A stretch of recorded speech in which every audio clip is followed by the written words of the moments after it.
I lived in Indonesia for a few years, and my mother, she didn't have the money to send me where all the American kids went to school, but she thought it was important for me to keep up with an American education. So she decided to teach me extra lessons herself, Monday through Friday, but because she had to go to work, the only time she could do it was at 4:30 in the morning. But whenever I'd complain, my mother would just give me one of those looks and she'd say, "This is no picnic for me either, Buster." So I know that some of you are still adjusting to being back at school, but I'm here today because I have something important to discuss with you. My father left my family when I was 2 years old, and I was raised by a single mom who had to work and who struggled at times to pay the bills and wasn't always able to give us the things that other kids had. There were times when I missed having a father in my life. There were times when I was lonely and I felt like I didn't fit in. So I wasn't always as focused as I should have been on school. And I did some things that I'm not proud of. And I got in more trouble than I should have. And my life could have easily taken a turn for the worse. But I was lucky. I got a lot of second chances. And I had the opportunity to go to college and law school and follow my dreams. My wife, our First Lady, Michelle Obama, she has a similar story. Neither of her parents had gone to college, and they didn't have a lot of money. But they worked hard, and she worked hard so that she could go to the best schools in this country. Some of you might not have those advantages. Maybe you don't have adults in your life who give you the support that you need. Maybe someone in your family has lost their job, and there's not enough money to go around. Maybe you live in a neighborhood where you don't feel safe, or have friends who are pressuring you to do things you know aren't right. Maybe you could be a great writer, maybe even good enough to write a book or articles in a newspaper, but you might not know it until you write that English paper, that English class paper that's assigned to you. Maybe you could be an innovator or an inventor, maybe even good enough to come up with the next iPhone or the new medicine or vaccine, but you might not know it until you do your project for your science class. Maybe you could be a mayor or a senator or a Supreme Court justice, but you might not know that until you join student government or the debate team. And no matter what you want to do with your life, I guarantee that you'll need an education to do it. You want to be a doctor or a teacher or a police officer? You want to be a nurse or an architect, a lawyer or a member of our military? You're going to need a good education for every single one of those careers. You cannot drop out of school and just drop into a good job. You've got to train for it and work for it and learn for it. And this isn't just important for your own life and your own future. What you make of your education will decide nothing less than the future of this country. The future of America depends on you. What you're learning in school today will determine whether we as a nation can meet our greatest challenges in the future. You'll need the knowledge and problem-solving skills you learn in science and math to cure diseases like cancer and AIDS, and to develop new energy technologies and protect our environment. You'll need the insights and critical thinking skills you gain in history and social studies to fight poverty and homelessness, crime and discrimination, and make our nation more fair and more free. You'll need the creativity and ingenuity you develop in all your classes to build new companies that will create new jobs and boost our economy. We need every single one of you to develop your talents and your skills and your intellect so you can help us old folks solve our most difficult problems. If you don't do that, if you quit on school, you're not just quitting on yourself, you're quitting on your country. Now, I know it's not always easy to do well in school.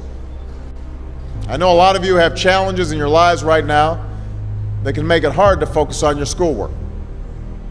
I get it. I know what it's like.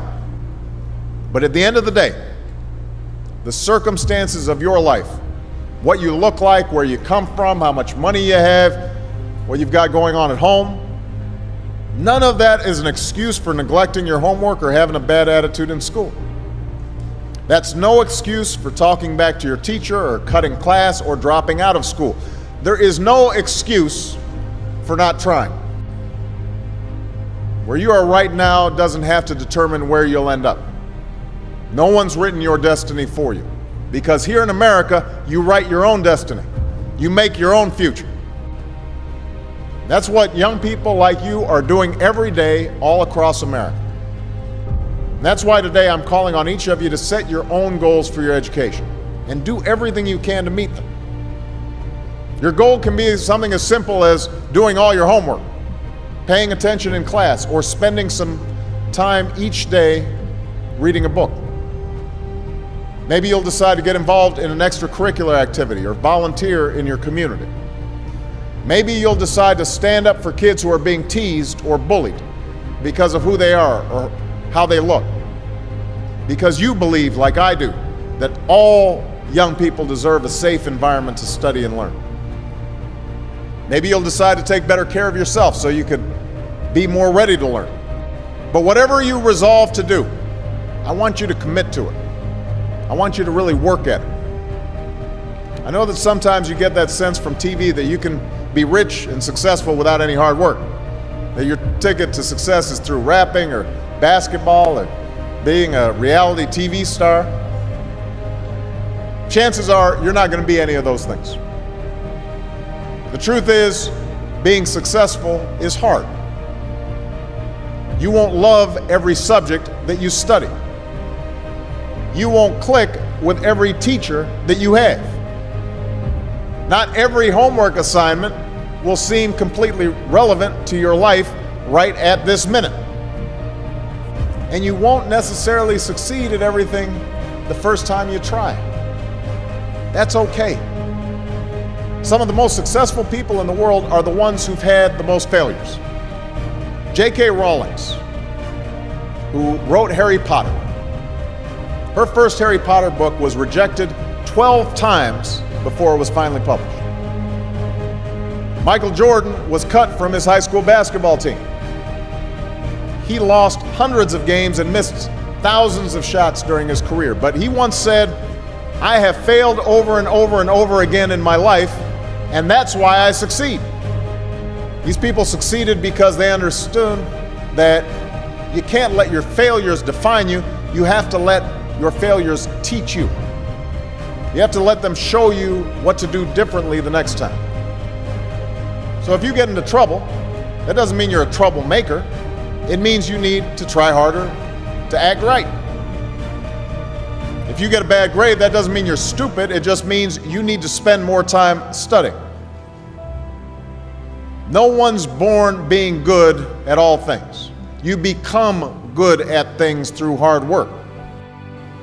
You're not a varsity athlete the first time you play a new sport. You don't hit every note the first time you sing a song. You've got to practice. The same principle applies to your schoolwork. You might have to do a math problem a few times before you get it right. You might have to read something a few times before you understand it. You definitely have to do a few drafts of a paper before it's good enough to hand in. Don't be afraid to ask questions. Don't be afraid to ask for help when you need it. I do that every day. Asking for help isn't a sign of weakness, it's a sign of strength. Because it shows you have the courage to admit when you don't know something, and that then allows you to learn something new. So find an adult that you trust, a parent, a grandparent, or a teacher, a coach, or a counselor, and ask them to help you stay on track to meet your goals. And even when you're struggling, even when you're discouraged, and you feel like other people have given up on you, don't ever give up on yourself. Because when you give up on yourself, you give up on your country. The story of America isn't about people who quit when things got tough. It's about people who kept going, who tried harder, who loved their country too much to do anything less than their best. It's the story of students who sat where you sit 250 years ago and went on to wage a revolution, and they founded this nation. Young people. Students who sat where you sit 75 years ago, who overcame a depression and won a world war, who fought for civil rights and put a man on the moon. Students who sat where you sit 20 years ago, who founded Google and Twitter and Facebook and changed the way we communicate with each other. So today, I want to ask all of you, what's your contribution going to be? What problems are you going to solve? What discoveries will you make? What will a president who comes here in 20 or 50 or 100 years say about